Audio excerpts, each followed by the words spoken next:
What would be the consequences of haemoglobin की deficiency, ये basically पूछ रहा है। हम इसको लॉजिकली समझेंगे। हीमोग्लोबिन का काम क्या है और जब वो कम हो जाता है तो बॉडी के किस किस सिस्टम पर असर पड़ता है।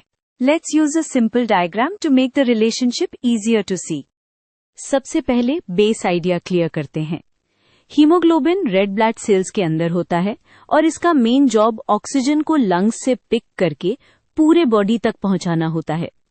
तो जब हीमोग्लोबिन कम होता है, बॉडी के टिश्यूज तक ऑक्सीजन कम पहुंचती है और इसी से मोस्ट सिम्टम स्टार्ट होते हैं। ऑक्सीजन कम मिलेगी तो सबसे कॉमन कॉन्सिक्वेंस होता है फटीग और वीकनेस, क्योंकि मसल्स और सेल्स को एनर्जी बनाने के लिए ऑक्सीजन चाहिए।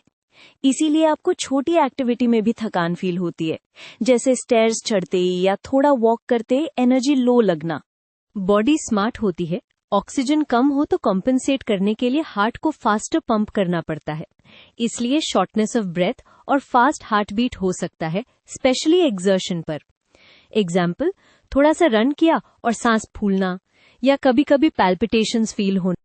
एक और विजिबल साइन होता है पैलर, यानी स्किन और इनसाइड आईलिड्स का पेल दिखना। रीजन ये है कि ब्लड में ऑक्सीजन कैरिंग कैपेसिटी और इफेक्टेड रेडनेस कम हो जाती है। साथ ही हैंड्स एंड फीट ठंडे लग सकते हैं, क्योंकि सर्कुलेशन और ऑक्सीजन डिलीवरी दोनों स्ट्रेस में होते हैं। ब्रेन को ऑक्सीजन कंटिन्यूअसली चाहिए होती है, तो हीमोग्लोबिन लो हो तो डिजीनेस, हेडेक और कंसंट्रेशन प्रॉब्लम्स हो सकती हैं।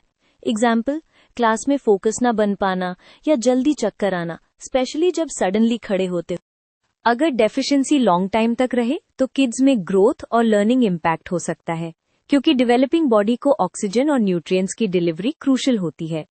प्रेगनेंसी में भी रिस्क बढ़ता है। मदर को ज्यादा फटीग और बेबी के लिए लो बर्थ वेट या प्री टर्म डिलीवरी का चांस इंक्रीज हो सकता है। सिवियर केसेस में हार्ट पर एक्स्ट्रा लोड आता है, क्योंकि वो कंटिन्यूअसली हार्डर वर्क करता है। इससे चेस्ट पेन जैसे सिम्टम्स, स्पेशली अगर पहले से हार्ट इश्यूज हों, और क्रॉनिक केसेस में हार्ट फेलियर का रिस्क भी बढ़ सकता है। ये पॉइंट इसलिए इम्पोर्टेंट है क्योंकि हीमोग्लोबिन डेफिशिएंसी सिर्फ वीकनेस नहीं, कभी कभी सीरियस कॉम्प्लिकेशन भी बन सकती है। एग्जाम्पल से कनेक्ट करें। सबसे कॉमन आयरन डेफिशिएंसी अनीमिया होता है, जिसमें हीमोग्लोबिन बनाने के लिए आयरन कम मिलता है।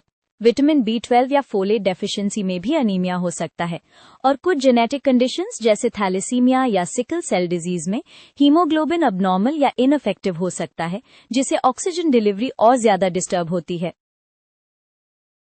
तो समरी ये है कि हीमोग्लोबिन कम होगा तो ऑक्सीजन ट्रांसपोर्ट कम, और फिर फटीग, ब्रेथलेसनेस, डिजीनेस, पैलर और सिवियर केसेस में हार्ट स्ट्रेन जैसे इफेक्ट्स आते हैं।